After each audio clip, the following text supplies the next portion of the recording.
We'll guide you through how to use the Stripe Sandbox environment to test your integrations before going live. If you find this helpful, consider subscribing and liking the video. First, go to the Stripe website and log into your account. Once you're in, head over to the dashboard. On the left-hand side, you'll see a navigation bar. Click on the Developers tab, then select API Keys. Here, you'll find your test API keys, which are essential for the Sandbox environment. Make sure to use these keys during your development phase to avoid any real transactions.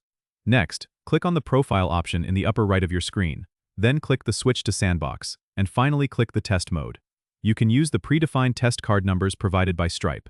For example, enter 4242, 4242, 424, 424, 242, 4242, 4242 as the card number with any future date for the expiration and any CVC number. This will simulate a successful transaction. You can also test different scenarios by using other test card numbers that simulate declines or authentication failures. Once you've set up a test payment, head back to the dashboard and click on Payments to view the transactions. This will show you how payments are processed and displayed in your Stripe account. If you need to test webhooks, don't forget to use the Webhooks section under Developers. This lets you simulate events that trigger webhooks in your application. Remember, working in the Sandbox environment means everything is simulated, and no real charges are made. This is a great way to ensure your integration is working perfectly before you switch to live mode.